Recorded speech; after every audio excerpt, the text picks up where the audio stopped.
बाद आप यही कंडीशन जो F1 is equal to F2 is equal to F है वो पुट करें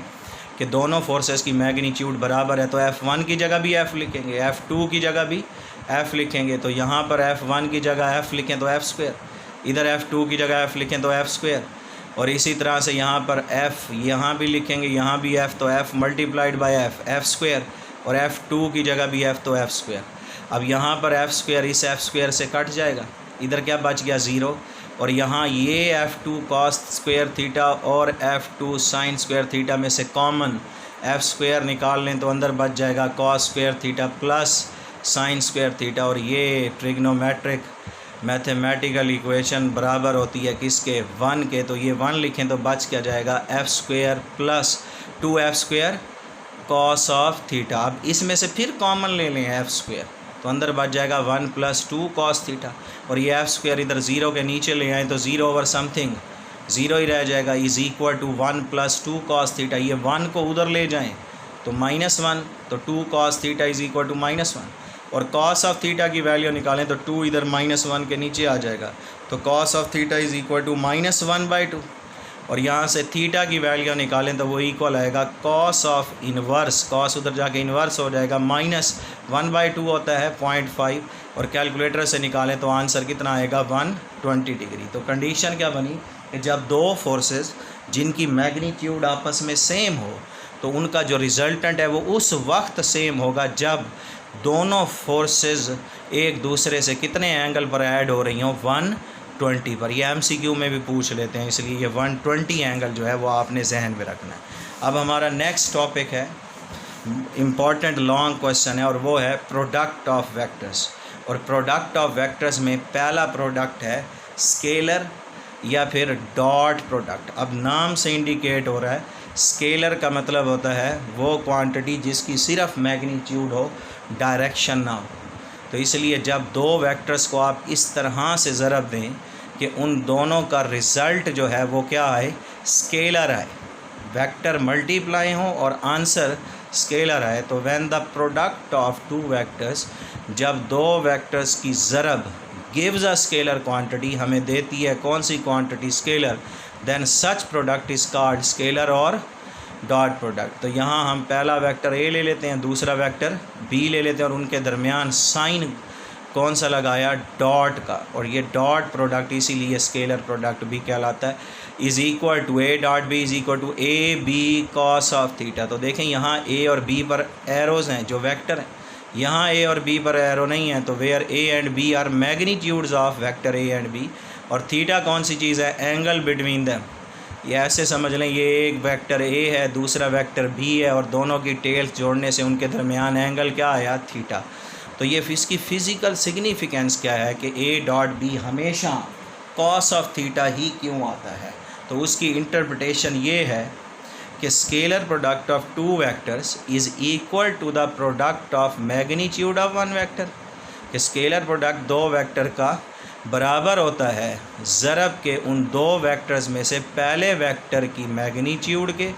and component of second vector in the direction of first vector. जब दो वेक्टर का डॉट प्रोडक्ट लेंगे तो वो बराबर आएगा पहले वेक्टर की मैग्नीट्यूड और दूसरे वेक्टर का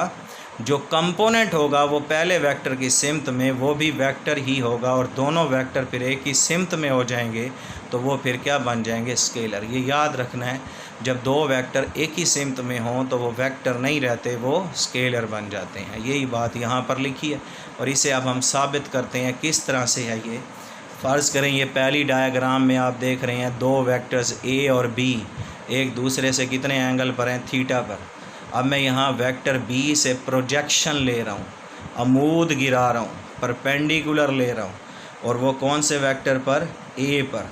और जब परपेंडिकुलर गिराने पर ये जो यहाँ से लेके यहाँ तक ओरिजिन से लेके जहाँ प्रोजेक्शन गिरी है वहाँ वेक्टर B का कंपोनेंट बन गया जो किसकी सिमत में है, A की सिमत में, और उसका नाम क्या है, B कॉस ऑफ थीटा। और ये B कॉस ऑफ थीटा किसकी सिमत में है, A की सिमत में, और ये B कॉस थीटा है क्या, कंपोनेंट है वेक्टर B का A की सिमत में, और इसी को बोलते हैं projection of B along A। तो इसलिए फिर हम लिखेंगे कैसे, इस तरह A dot B is equal to A, जो कि वेक्टर ए की मैग्नीट्यूड है, multiplied by projection of B along A, या इसी को क्या बोलेंगे, प्रोजेक्शन को magnitude of component of B along A. यही हमने लिखा था कि जब दो वेक्टर को ज़रब दें तो उनका प्रोडक्ट बराबर होता है magnitude of one vector and component of second vector in the direction of first vector. तो ये पहला वेक्टर जो है वो ए है और दूसरा वेक्टर बी है, तो पहले वेक्टर की मैग्नीट्यूड ए है और उस दूसरे का कंपोनेंट कौन सा होगा, बी कॉस थीटा, उसे कहेंगे magnitude of component of B along A या projection of B along A, और उसका नाम बी कॉस थीटा। इसे फर्स्ट इक्वेशन कह देते हैं। अब इसी तरह उलट करते हैं, पहले हमने बी का कंपोनेंट ए पर लिया, अब हम ए का कंपोनेंट बी पर लेते हैं। तो जब ए से प्रोजेक्शन लेंगे बी पर तो फिर ओरिजिन से वहाँ जहाँ प्रोजेक्शन गिरी है कंपोनेंट बनेगा ए का, जिसका नाम क्या होगा, ए कॉस ऑफ थीटा। और फिर अब इन दोनों को प्रोडक्ट लेंगे तो अब पहला वेक्टर बी है, दूसरा वेक्टर ए है, तो B dot A is equal to magnitude of first vector and projection of second vector in the direction of first vector. तो projection of A on B, जो जिसको लिखेंगे magnitude of component of A along B, और वो क्या कहलाएगा, ए cos theta. अब ये पहली और दूसरी इक्वेशन दोनों को अगर देखें, दोनों का रिज़ल्ट बराबर है, जिससे ये साबित हुआ कि राइट हैंड साइड सेम है तो लेफ़्ट हैंड साइड्स भी सेम होंगी, जिसे हम क्या लिखेंगे, A dot B is equal to B dot A. Means जब दो वेक्टर का स्केलर प्रोडक्ट इस तरह से लिया जाए कि पहला वेक्टर ए हो और दूसरा बी हो, और उसे उलट करें और बी को पहला कर दें और ए को दूसरा, तो दोनों का प्रोडक्ट बराबर होगा, और इस खासियत को हम कहते हैं कम्यूटेटिव प्रॉपर्टी। अब इसको एग्ज़ाम्पल के तौर पे कैसे लिया जाता है, फ़र्ज़ करें यहाँ डायग्राम में ये एक बॉक्स है जिसका कोई स्पेसिफिक मैस है, और इसको हमने मूव करवाना है इस सिमत में जिसने फासला तय करना है डी, और इस पर फोर्स लगा रहे हैं हम इस सिमत में, और फोर्स एफ़ है, इसे एक वेक्टर कह दें, इसे दूसरा कह दें। और अब मैं एफ़ से कंपोनेंट बनाऊं डी की तरफ, तो वो बनेगा एफ़ कॉस थीटा, और फिर यहाँ पर प्रोडक्ट किसके दरमियान आएगा, फोर्स और डिस्प्लेसमेंट के दरमियान। तो फिर पहला वेक्टर कौन सा है इसमें, डी, दूसरा वेक्टर है एफ़। तो अब इन दोनों का डॉट प्रोडक्ट लेंगे तो क्या आएगा, magnitude of first vector multiplied by the component of second vector in the direction of first vector. तो फिर यहाँ लिखेंगे डी फर्स्ट वेक्टर है और एफ़ कॉस थीटा दूसरे वेक्टर का कंपोनेंट है, किसकी सिमत में, पहले की सिमत में, और इन दोनों को ज़रब दें तो एफ़ डी कॉस थीटा आएगा, जो लिखेंगे एफ़ डॉट डी या डी डॉट एफ़, और एफ़ डॉट डी बराबर होता है वर्क के। तो फिज़िक्स में वर्क जब भी आपने लेना है वो दो क्वांटिटीज़ के दरमियान स्केलर प्रोडक्ट होगा, और वो कौन सी होगी, पहली फोर्स जो बॉडी पर लग रही है, और दूसरा उसमें पैदा होने वाला डिस्प्लेसमेंट। अब उसके बाद नेक्स्ट इसकी कैरेक्टरिस्टिक्स हैं, प्रॉपर्टीज़ हैं। पहली प्रॉपर्टी जो अभी हमने साबित की कि A dot B is equal to B dot A, इसका मतलब है scalar product of two vector is commutative, commutative property है।